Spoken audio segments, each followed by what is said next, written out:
네. 자, 물의 특성 갈게요. 자, 이어서 계속 가는 겁니다. 자, 기억번. 물은 고체가 되었을 때 부피가 감소한다. 어떻게 돼요? 그렇죠. 증가하죠. 밀도는 어떻게 돼요? 그렇죠. 밀도는 낮아진다. 감소한다. 맞죠? 그 다음에 니은번. 생물체에서 용매로 작용한다. 자, 용매 뜻이 뭐죠? 용매 뜻. 혹시나 해서 하는 건데 이거 진짜 이거 모르시는 분도 있어가지고 혹시나 해서 해요. 혹시나 해서 컵이 있어요. 물을 담았어요. 여기다가 내가 소금을 집어넣을 거야. 그럼 얘는 앞으로 뭐가 돼요? 소금물이 되죠. 이때 이 물을 우리가 명명하기를 뭐라 불러요? 용매. 얘는 뭐라 불러요? 용질. 얘는 용액이라고 해요. 용액. 만들어진 물질, 용액. 그러면 이러한 행위를 뭐라 그래요? 적어줄게요. 이거는 용질. 얘는 용매. 얘는 용액. 이러한 행위를 용해한다고 해요. 괜찮죠? 그러니까 혹시 모르시는 분들은 체크해 두세요. 그럼 다시 니은번. 생물체에서 용매로 작용한다. 맞죠? 물은 용매로 작용할 수 있다. 맞다. 디귿.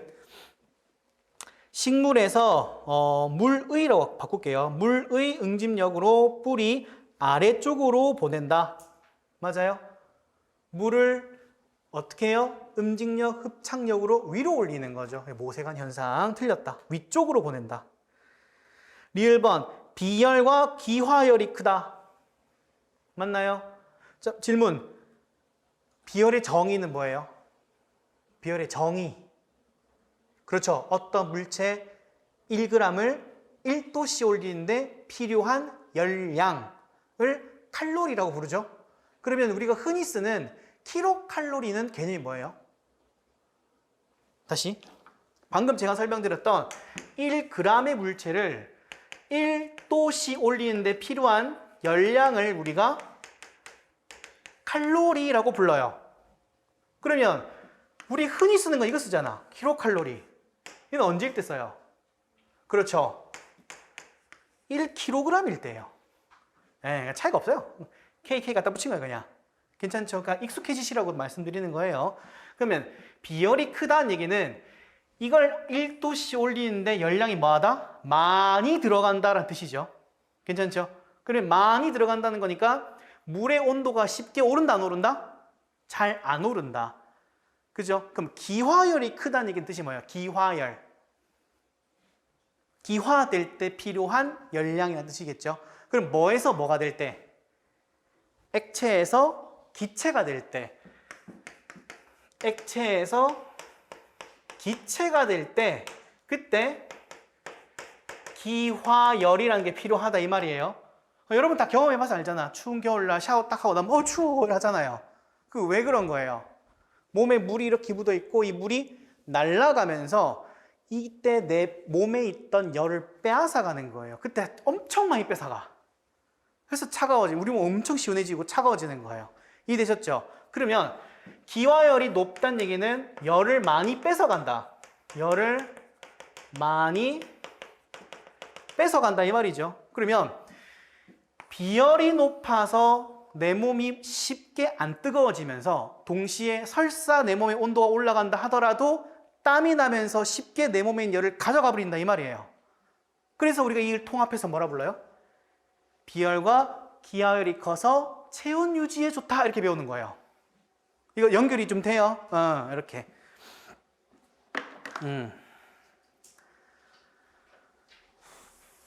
쉽죠? 어려운 건 없어요. 뭐 하나만 더 얘기하면은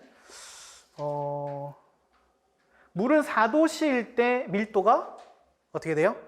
최대가 되죠. 오케이. 그 정도 하나만 더 챙겨갈게요. 정답 몇 번? 3번.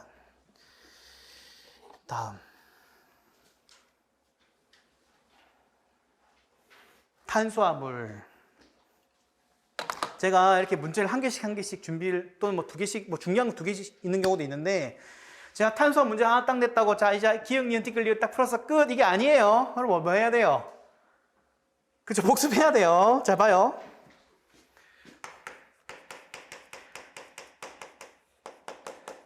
탄수화물은 뭘 줄임말이에요? 줄임말이에요 이거. 탄수화물 줄임말이에요. 우리 영원한 적이잖아. 난 왜 안 빠지는지 모르겠어. 자, 아무튼 탄수화물 뭘 줄임말이에요? 탄소, 수소 아니에요.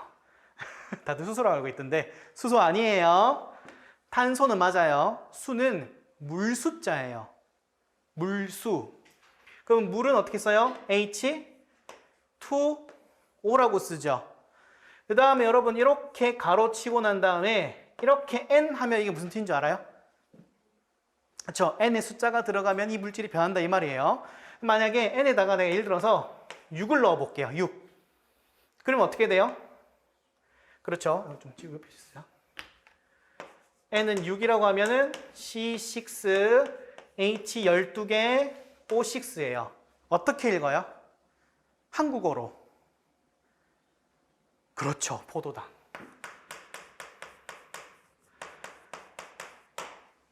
기억나요? 한번 더 해보자. 숫자 5를 집어넣는데. 네. 해볼까요? C5, H10, O5. 많이 봤는데. 리보스. 못한다. 여기서 산소 하나 딱 떨어지면 디옥시리보스. 그러니까 이름 다 이렇게 지어요. 이유를 알았죠 이제. 아, 탄수화물이라는 거는 탄소에 물이 결합한 형태구나. 그때 N 숫자가 뭐가 들어가냐에 따라서 이름이 달라지는구나. 이거 제가 단순하게만 얘기했지 진짜 겁나 많아요. 근데 우리는 이 정도만 일단 하고 나중 기회가 좀 더 자세히 할게요. 됐죠? 알잖아. 포도당 있는 것도 아니고 갈락토스, 뭐 과당부터 시작, 엿당, 젖당, 설탕 뭐 엄청 많잖아요. 여기까지만 일단. 자, 이렇게 구성됐고 그럼 탄수화물의 특징 중에 가장 중요한 게 뭐예요? 탄수화물 특징이 여러 가지가 있는데 제일 중요한 거. 그렇죠. 주 에너지원으로 쓰인다는 거. 그죠? 어때? 빵 보면 미칠 것 같잖아요. 그잖아. 요즘 빵이 왜 이렇게 맛있는지 모르겠어요. 큰일 났어. 제가 최근에 먹었던 것 중에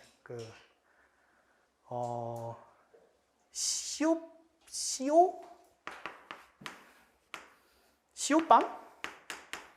네, 소금빵. 되게 맛있던데. 네.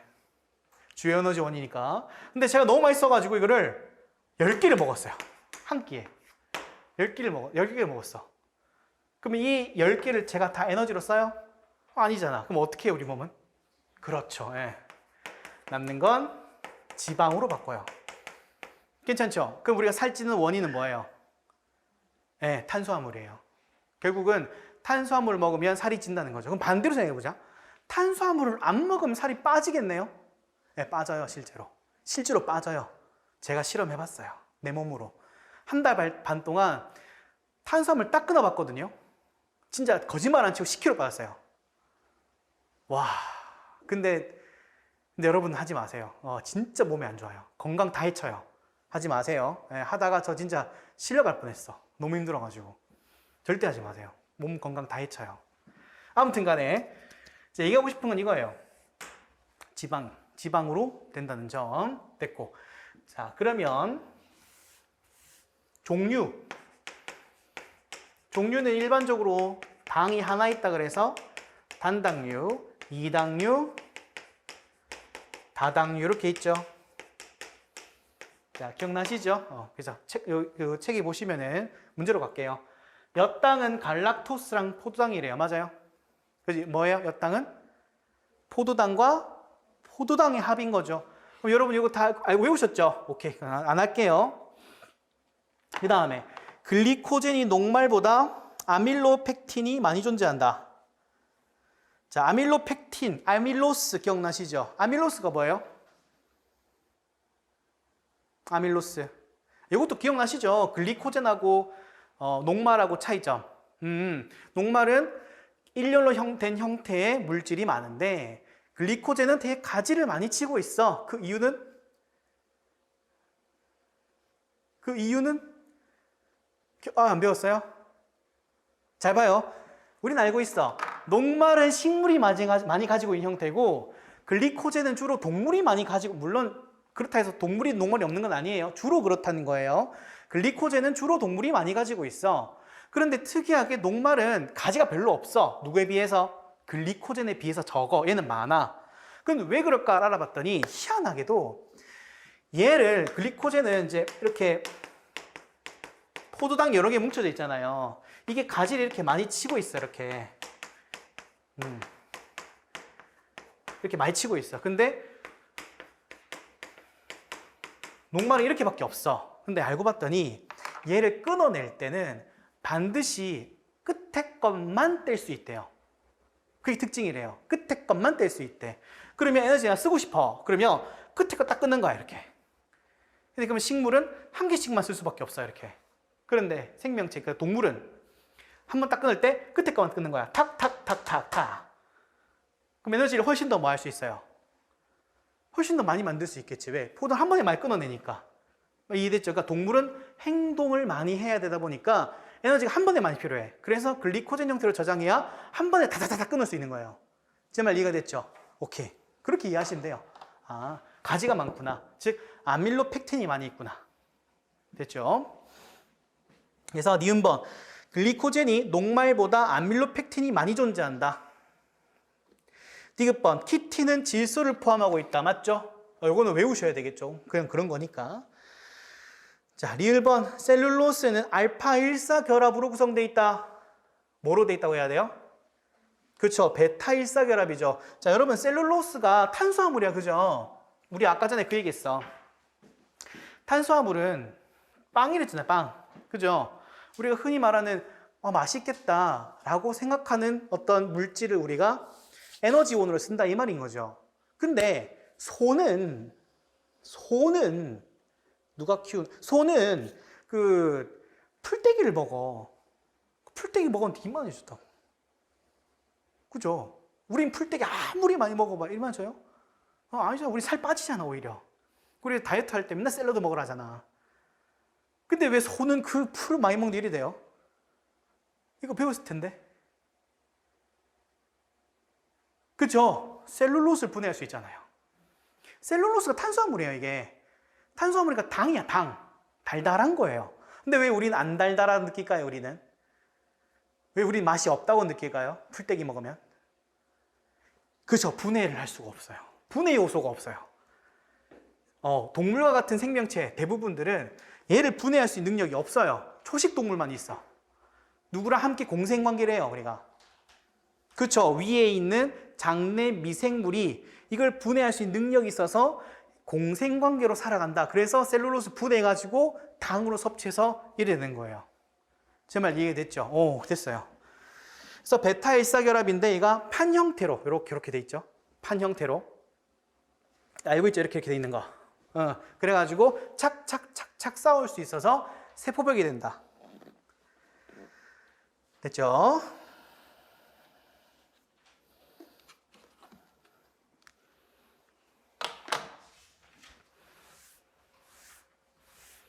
자, 화학식 다음과 같은 아라키돈산에 대한 설명이네요. 자, 여기서 말하고자 하는 바는 이 아라키돈산을 외웠니를 물어보는 거예요. 이 물질의 특성을 네가 잘 파악할 수 있니예요. 물질의 특성을 잘 파악할 수 있니? 이걸 물어본 거예요. 자, 아라키돈산이 화학식을 제시했어. 그런 다음에 문제 1번에다가는 포화지방산이다라고 물어봤죠. 그럼 포화인지 불포화인지 어떻게 확인하면 돼요? 세보면 되죠. 여러분 아시다시피 지방산은 셀 수 있죠. 오케이. 지금 같은 경우에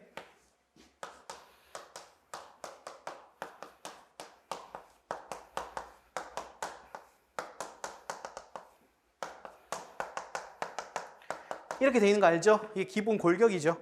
자, 여기에서 이 친구는 탄소 한 개당 수소 몇 개? 2개를 가지게 돼요. 그 다음에 이 친구는 탄소 1개에 수소가 3개 달린 형태죠. 그 다음에 이 친구는 탄소 1개에 산소 2개, 수소 하나가 있는 거죠. 양쪽 끝은 고정이에요. 그죠? 얘가 변하는 거야. 얘가 만약에 단일 결합으로만 구성되어 있다면 이게 완벽하게 성립되겠죠. 근데 만약에 중간에 이중결합이 있다면 어떻게 돼요? 이게 성립이 안 하겠죠. 제 말 이해됐죠? 그래서 지금 아라키돈산이 이렇게 돼 있다 그랬었죠. 그러면 산소 빼고 탄소 2개, 수소 4개, 탄소 2개, 수소 4개를 빼버려요. 빼면 18 이렇게 되겠죠. 그러니까 제 숫자 혹시 틀렸나요? 맞죠? 오케이. 그러면 여기 한 개당 2개잖아. 그럼 1대 2 비율이어야 돼. 그럼 얘를 2배에서 이 값이 나와야 포화지방산이죠. 곱하기 2 하면 얼마야? 36이니까 아니네. 그럼 뭐란 뜻이다?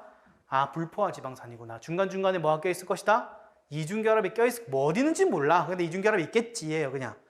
1번, 포화지방산 아니야. 불포화지방산이야. 2번, 모두 단일결합이야. 아니야. 중간에 어딘가 뭔가 있어, 다른 게. 3번, 베타산화가 일어나면 10개 아세틸코에가 나온다. 이거 배우셨죠? 이거 배우셨죠? 어디서 배워요, 이걸?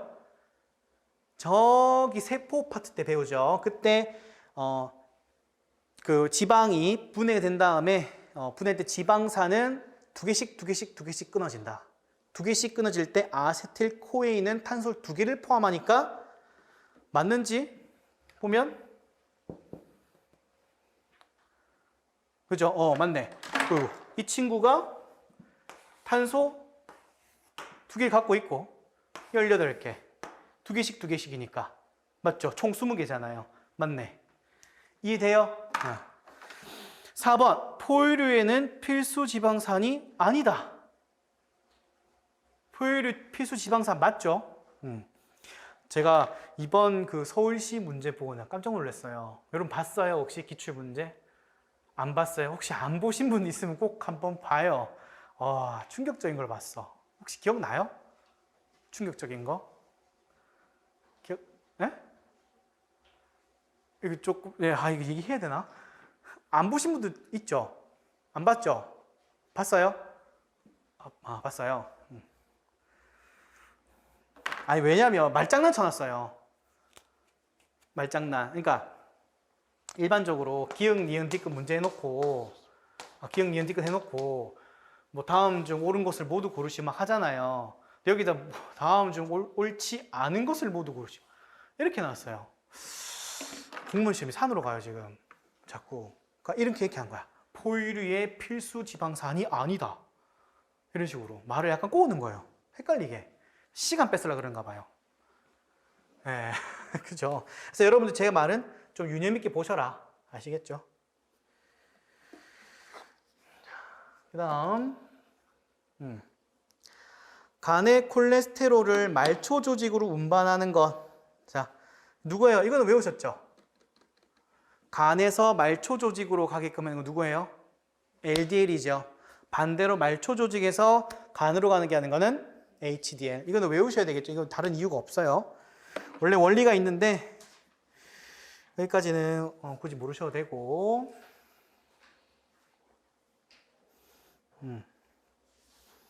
자, 넘어갑니다. 자, 다음. 단백질의 시노펩타이드는 적은 수의 아미노산으로 구성되어 있다.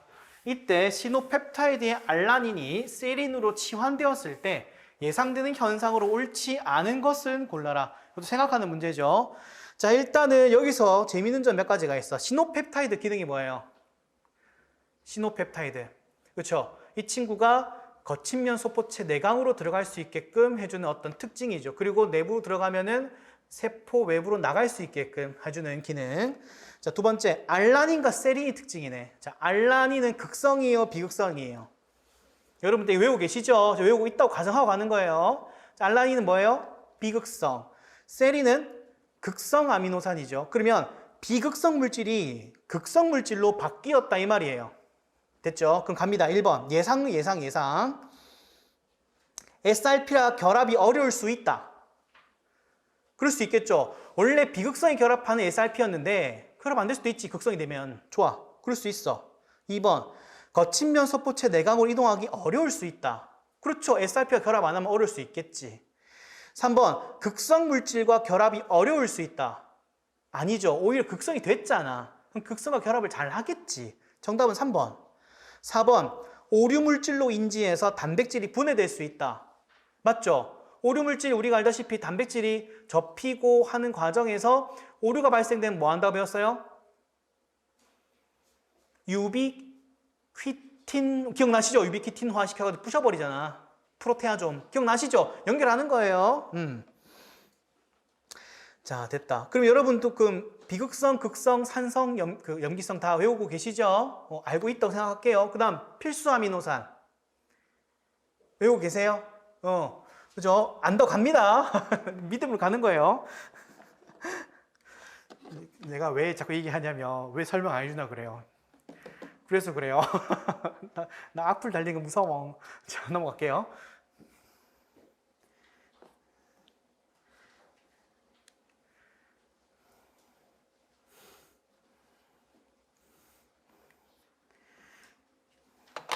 여러분 모르시겠지만 저 은근히 악플 많이 달려요.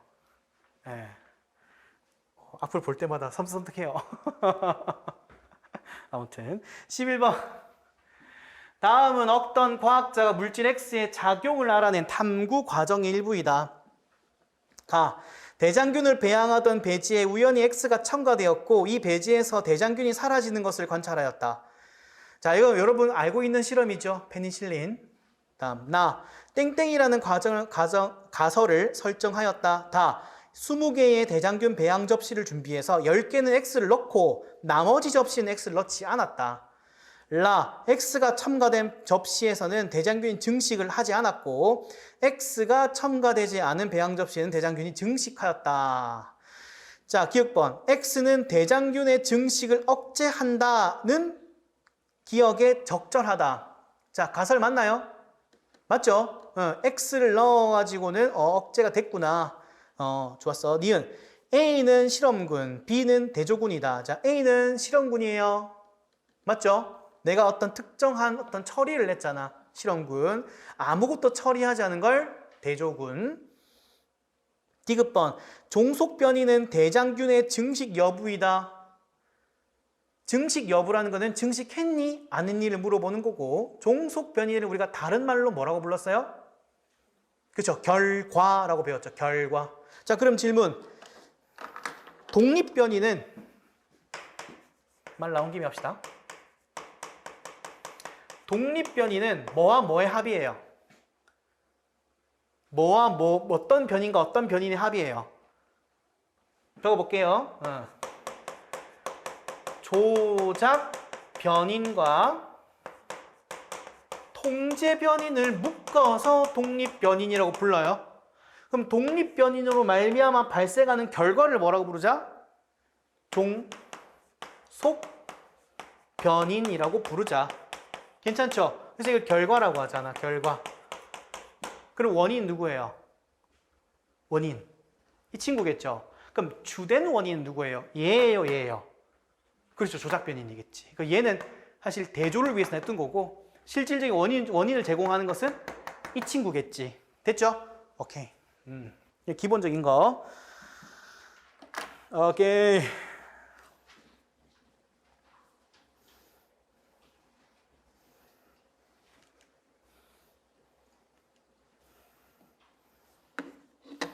자, 12번. 다음은 델로티아 꽃에 대한 설명이다. 자, 델로티아 꽃은 남쪽의 하이딜 지역보다 북쪽의 벨리아 지역에서 재배가 용이하다.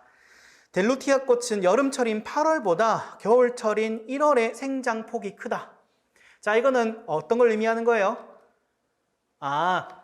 다른 여러 지역에 분포하긴 하는데 북쪽 지역이나 추운 지역으로 갈수록 또는 추운 날씨일수록 오히려 더 잘 자라는 특징이 있다. 거기에 잘 뭐했다? 적응했겠구나. 이해되셨죠? 델로티아 꽃이 중요한 게 아니에요. 개념이 중요한 거지.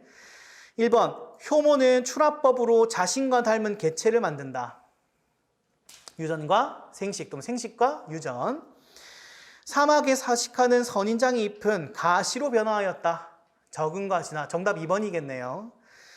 3번, 어머니가 정록생명이면 아들도 정록생명이다. 또 생식과 유전이죠. 반딧불이는 체내 화학물질을 이용해서 화학에너지를 이용해서 빛을 낸다. 뭐예요? 물질 대사. 5번, 민들레의 종자는 발아하여 뿌리, 줄기, 잎을 가진 개체가 된다. 뭐예요? 발생과 생장. 어려운 거 없죠? 기본적인 개념만 알고 계시면 돼요. 델로티아 꽃 본 적 있어요? 없죠. 당연히 볼 리가 없죠. 없는 꽃인데. 존재하지 않는 꽃이에요.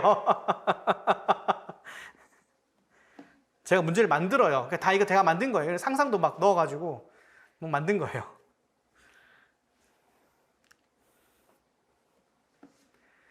자, 다음은 화성 토양 실험. 여러분 이거 화성 토양 실험 시험에 잘 안 나오긴 하는데 가끔 나와요.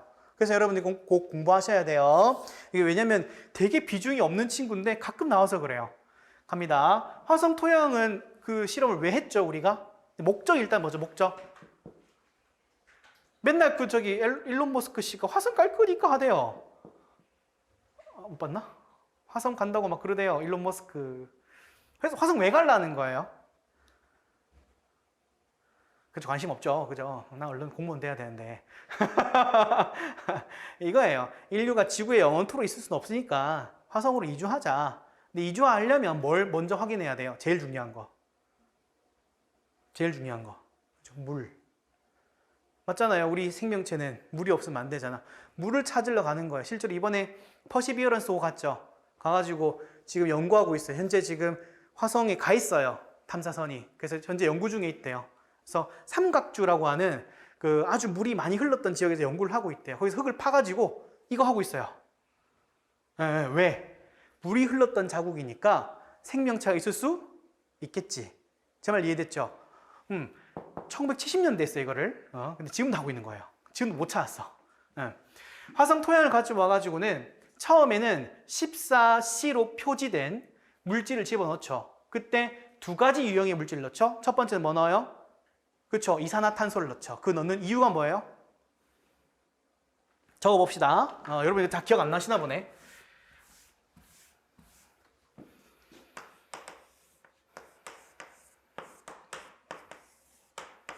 자, 여기 토양이 있어요. 그죠? 여기다가 방사성 동위원소 처리를 한 이산화탄소를 집어넣을 거야. 그죠? 방사성 동위원소를 처리한 이유는 뭐죠? 이유. 자, 갈게요. 자, 봐요.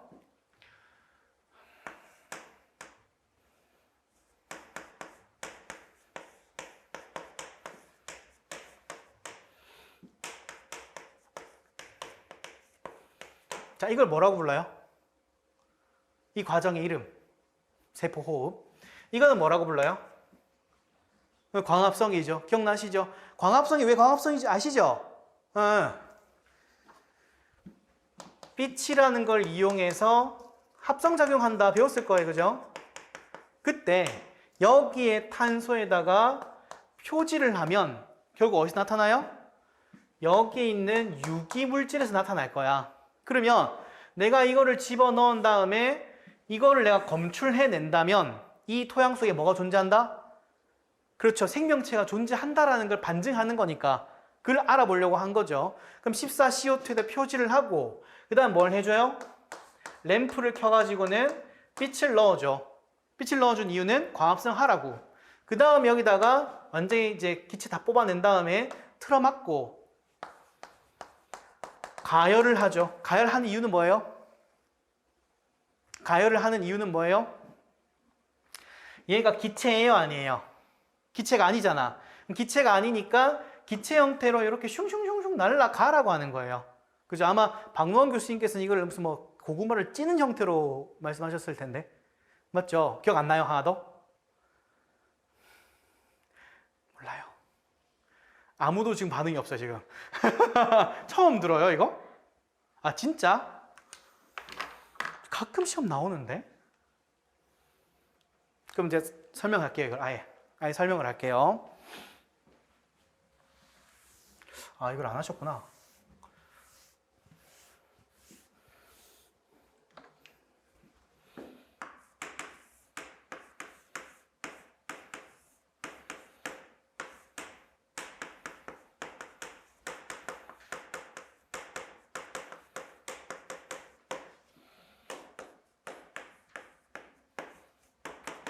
자, 여기다 화성토양을 퍼가지고는 기계장치에 넣어놓고 이산화탄소를 집어넣어요, 억지로. 그때 집어넣을 때 방사성 동위원소 처리를 하는 거예요. 이걸 처리하면 이 물질이 어디로 가는지를 추적할 수 있어요.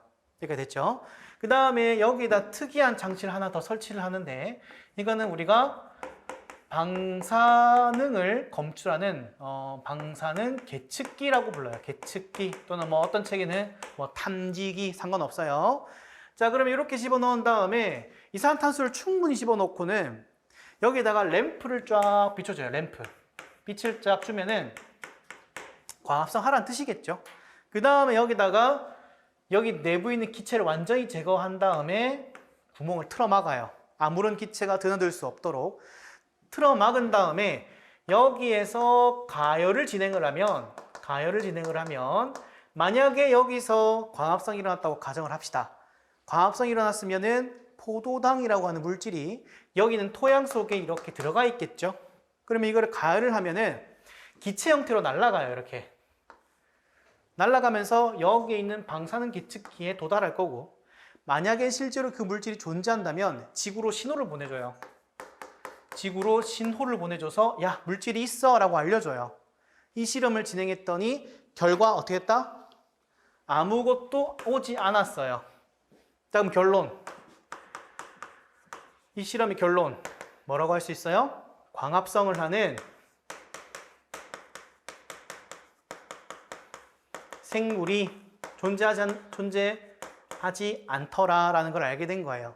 자, 이거를 광합성이란 말을 다른 말로 바꿨으면은 발열 반응이에요? 흡열 반응이에요? 그쵸? 흡열 반응이라고 하죠. 흡열 반응. 그럼 이걸 다른 말로 합성 반응이에요? 분해 반응이에요? 그렇죠. 합성 반응이죠. 그럼 시험 문제 이렇게 나올 수도 있어요. 합성 반응을 하는 생명체가 존재하지 않는다. 맞는 말이죠. 오케이. 자, 두 번째. 자, 똑같은 실험인데 똑같이 화성 토양 넣고는 이번에는 14C로 표지한 유기물을 집어넣어요. 유기물. 그럼 유기물이라 하면은 아까 얘기했던 포도당에다가 방사선 표지를 한 다음에 집어넣어줘요. 그럼 얘한테 이제 쭉쭉쭉 집어넣어주면은 만약에 여기에 세포호흡을 하는 생명체가 존재하면 앞으로 뭐가 방출될 예정이에요? 그렇죠. 이산화탄소가 방출될 예정이죠. 그러면 얘는 뭐 굳이 다른 가열이라든지 램프를 킨다든지 하는 작업을 안 해줘도 돼요. 알아서 기체가 나오니까. 알아서 기체가 튀어나와요. 이렇게. 그러면 마찬가지 방사능 계측기를 통해서 인지를 하면 지구로 신호를 보내줘. 하지만 아무 일도 없었어. 결론이 뭐예요? 결론? 그렇죠. 세포 호흡하는 생명체는 존재하지 않더라. 맞죠? 다른 말로 하면 뭐가 돼요? 발열 반응을 하는, 다른 말로 하면은 분해 반응을 하는 생물은 존재하지 않는다라는 게 결론이에요. 이게 됐죠? 근데 여기서 실험을 멈춘 게 아니라 한 번 더 해요. 무슨 실험이냐? 여기서 방사능을 우리가 이용을 하다 보니까 사람도 방사능에 노출되면 사람이 죽을 수도 있는데 하물며 여기 살고 있는 애들 다 미생물일 거 아니야. 그럼 아주 작은 또는 약한 방사능에도 다 죽어버린 거 아닐까? 그럼 방사능 넣지 말아보자가 된 거예요. 그래서 방사능 표지를 안 한 유기물을 집어넣어요. 그냥 일반 유기물 집어넣어서 화성 토양에다가 이렇게 한 다음에 여기에 있는 방사능 계측기를 다른 걸로 교체를 해요. 뭐로 하냐면 기체 분석기를 집어넣어요. 분석기. 자, 그럼 봐봐요. 세포 호흡이 진행되면 진행될수록 산소의 양은 증가해요, 감소해요? 감소하죠. 그런 반면에 이산화탄소의 양은 증가하죠. 이걸 측정할 수 있는 기계예요. 아, 산소 대비 이산화탄소의 변화. 이걸 측정할 수 있는 기계를 딱 넣어요. 그러면 여기다가 이제 충분한 기체를 넣어줬겠죠. 그 다음에 계측을 해봤더니 아무 일도 없어요. 변화가 없어. 산소, 이산화탄소 전혀 변화가 없어. 그럼 결론이 뭐예요? 결론 뭐예요? 아, 레알로 없다요. 레알로 없다. 무슨 말인지 이해가 됐죠? 그러니까 사실 이 말이랑 같은 말이야. 겠죠? 요 실험을 진행을 하고 13번 문제 봐요. 13번 문제. 1번. 이 실험의 결과는 생물은 물질 대사를 한다이다. 맞아요? 아니죠. 내가 이거를 시작할 때 일단 내가 알고 싶은 거는 생물의 존재 여부죠. 존재 여부. 그죠? 그러면 여기서 생물은 물질 대사를 한다는 거는 전제를 깔고 간 거예요. 맞잖아. 아니, 막말로 지구에 살고 있는 애들은 세포 광합성 해. 근데 화성에 살고 있는 친구들은 광합성이랑 세포호흡을 하리란 보장이 있어요, 없어요? 없어. 근데 그냥 그렇다라고 생각하고 간 거야. 두 번째, 이화작용하는 생물의 유무를 확인한 실험이다. 지금 뭐예요? 영양분 집어넣었죠. 그러면 이화작용 맞아요, 아니에요? 맞네. 세포호흡은 다른 말로 분해 반응, 이화작용 말할 수 있잖아. 오케이. 3번, 방사능 계측기가 작동하였다. 작동 안 했죠. 결과는 아무것도 안 나타났으니까. 4번, 화성은 지구와 환경 조건이 비슷한 행성일 것이다. 아니죠. 실제로 뭔가 다르니까 연구하러 갔겠죠. 정답은 2번.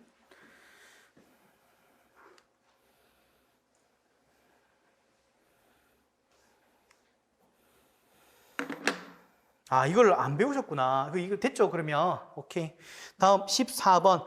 그림은 어떤 세포의 구조를 나타낸 것이다. A, B, C는 핵, 리보솜, 매끈면 소포체 중 하나다. 자, A 뭐예요? A. 핵이죠. B, 리보솜, C, 매끈면 소포체. 기억번. A에는 리보솜이 생성된다. 맞죠? 특히 어디에서? 인에서,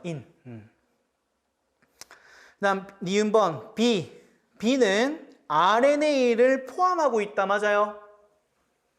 리보솜은 RNA가 있어요? 진짜? 있죠. 무슨 리보솜?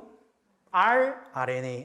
죄송해요. rRNA가 리보솜 내부에 있다. 이거 외우셔야 돼요. rRNA. 나중에 시험 문제 리보솜은 핵산을 포함한다.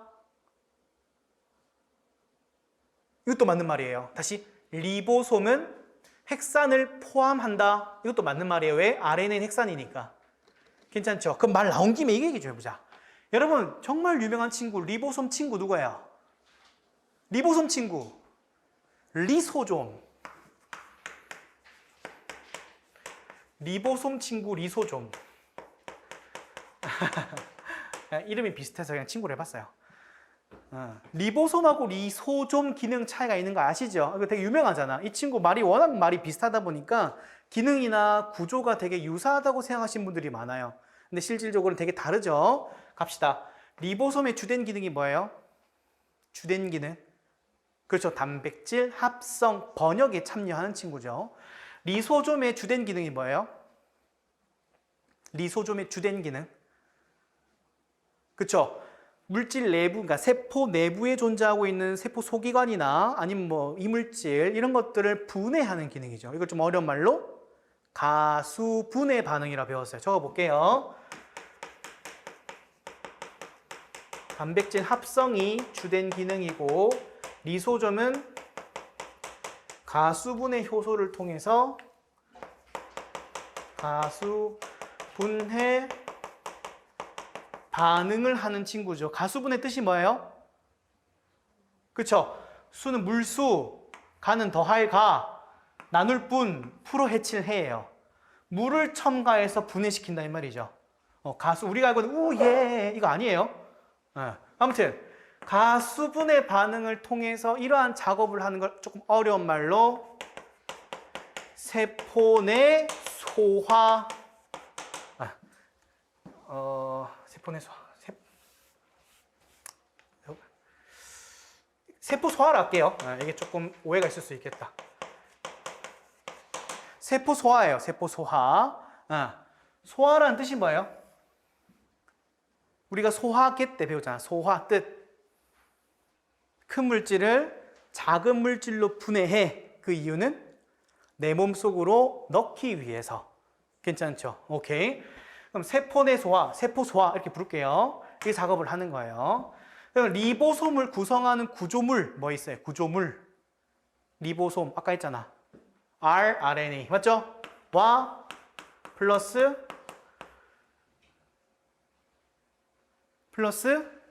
단백질. 배웠잖아요. 소단위체, 대단위체 배웠죠? 그 다음 리소좀 구성물질. 당연히 가수분해 반응하니까 무슨 효소가 있겠어? 그렇죠. 가수분해 효소는 뭘로 돼 있어요? 단백질로 돼 있겠지. 됐죠? 또 리소좀의 출처가 어디예요? 출처. 어디서부터 와요? 여기서부터 와. 골지체로부터 오죠. 자, 골지체는 어떤 물질로 구성되어 있어요? 기억 안 나요? 자, 그럼 잡아요. 오케이. 자, 이거 봐. 잘 봐요. 여러분 혹시 생명의 기원 기억나시죠? 생명의 기원. 최초의 유기물질은 아무것도 없던 환경인 환원성 기체에서 고에너지에 의해 가지고 최초로 만들어졌을 거야. 그걸 누가 주장해요? 오파린. 기억나죠? 자, 복습하셔야 됩니다. 저 오파린의 학자 그 말을 해요. 오파린 어느 나라 학자? 소련. 지금으로 러시아죠. 소련의 학자가 이 주장을 해요. 그걸 누가 받아쳐요? 밀러가 받아치죠. 밀러 어느 나라 학자? 밀러 미국 학자예요. 자, 그 당시 기억나요? 혹시 배운 적 있나? 냉전시대. 소련이 한마디 하면 옆에서 미국이 야 그거 아니야 하는 거예요. 그러니까 이렇게 한 거야. 오파린이 야 최초의 물질은 이렇게 갈 거야 했는데 밀러가 아니야 그건 개소리야 아니야 이렇게 된 거예요. 그럼 내가 증명해 보이자고 실험했는데 증명된 거야. 무슨 말인지 이해됐죠? 아무튼 간에 이걸 딱 물질을 만든 다음에 그 다음에 폭스라는 사람이 그 다음에 더 복잡한 유기물질이 만들어질 거고 그 복잡한 유기물질이 쿼셀레베이트, 마이크로스피어, 그 다음에 리포솜 이런 것들이 여기에 뭉쳐지면서 최초의 유전 물질인 RNA가 결합됐을 거고 그 이후에 최초의 원시세포가 등장했겠지. 그 다음 그 원시세포가 지금의 진핵세포 형태가 될 때는 두 가지 가설이 있었어. 뭐예요? 린 마글리스라는 학자가 주장했었죠. 이 학자가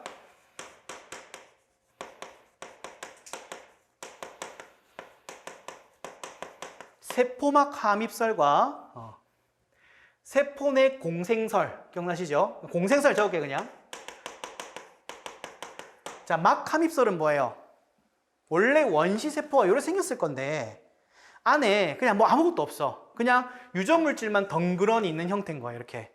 이거 아무 그 기능도 없겠지라고 생각했는데 이 학자가 뭐라고 말했냐면 야 이게 진핵세포가 되려면 세포 내부에 정말 복잡 다단한 세포 소기관이 형성돼야 돼. 그럼 어떻게 형성됐겠니? 이렇게 됐을 거야. 세포가 안으로 이렇게 접혀 들어간 거야. 이게 접혀 들어간 거야. 이게 유전 물질이야. 반대쪽도 마찬가지겠지. 이렇게 접혀 들어갔을 거야.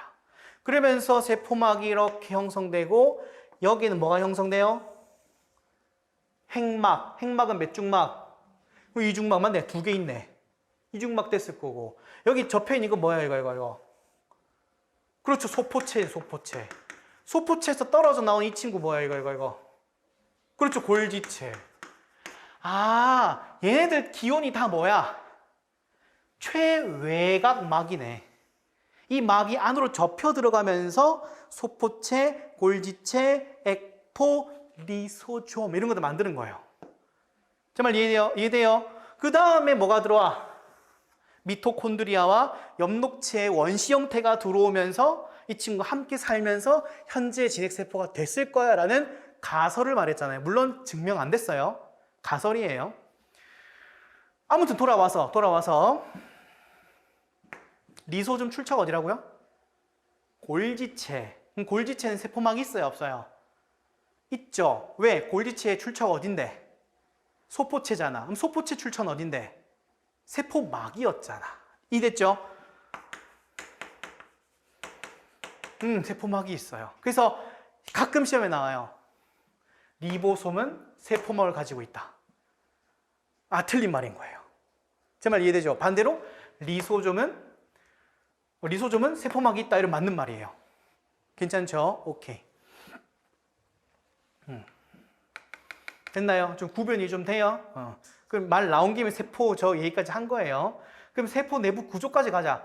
소포체 종류가 몇 종류? 2종류. 소포체, 거친면 소포체와 매끈면 소포체.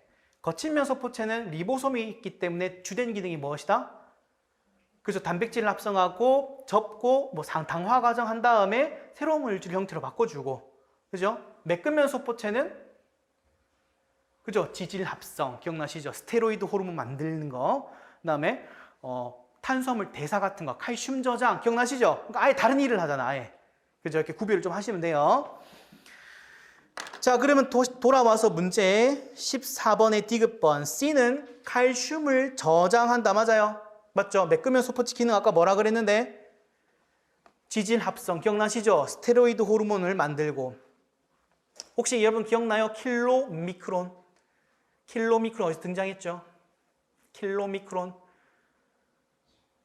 그렇죠. 지방 합성. 오케이. 그때 우리가 실제로 모노글리세리드랑 지방산이 분해됐는데 소장에서 흡수를 할 때 다시 붙여버리잖아요. 그 왜 그런 병신 같은 짓을 하는 거예요? 그 왜 그런지는 배웠어요? 아니 맞잖아. 분해했으면 분해한 대로 흡수한 다음에 분해한 대로 쓰면 되는데 왜 분해했다가 붙였다가 다시 분해해요?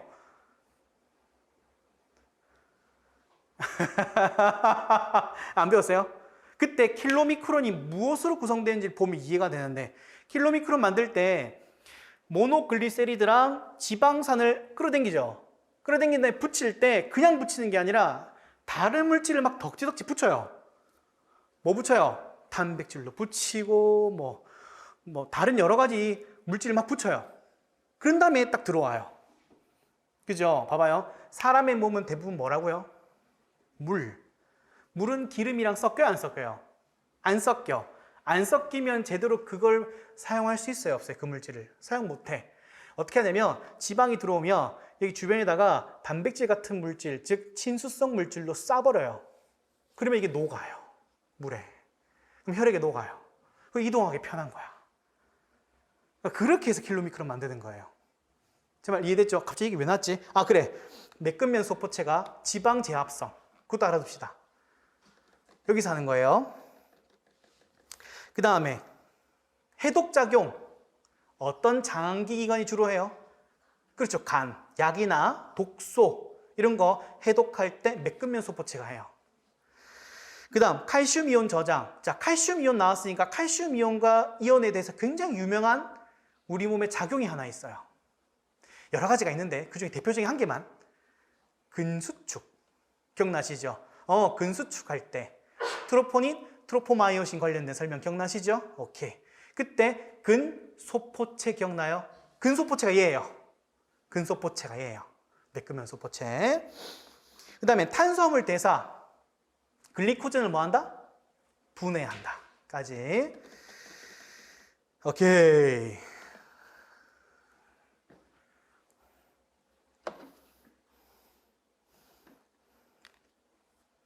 여러분 할만해요? 좀 힘들죠, 근데. 네.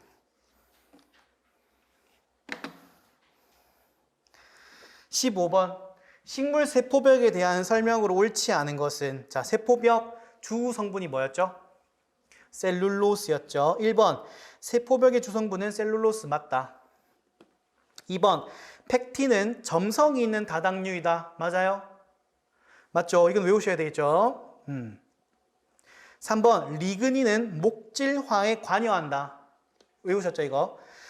수베린은 각질화에 관여한다. 뭐라고 바꿔줘야 돼요? 그렇죠. 코르크화. 수베린은 코르크. 그러면 각질화는 누가예요? 그렇죠. 큐틴. 네. 정리 한번 하고 마칠게요. 세포벽. 나중에 심화판 들어가가지고는 그 뒤에 식물 구조 기능할 때 한 번 더 할게요. 세포벽은. 자, 세포벽은 우리가 흔히 말하는 중층이라는 게 있고, 그다음에 1차 벽이 있고 2차 벽이 있는데, 자, 중층을 구성하는 게 뭐예요? 아까 얘기했던 팩틴. 그다음에 1차 벽을 구성하는 게 누구예요? 셀룰로스. 그다음에 2차 벽을 구성하는 게 아까 세 가지 얘기했었죠. 리그닌, 수베린, 큐틴. 세 가지가 있죠. 리그닌은 무슨 화? 목질화. 수베린은 무슨 화? 코르크화. 그 다음에 큐틴은 각질화. 각질화. 또는 다른 말로 큐티클화라고도 불러요. 상관없어요. 큐티클화.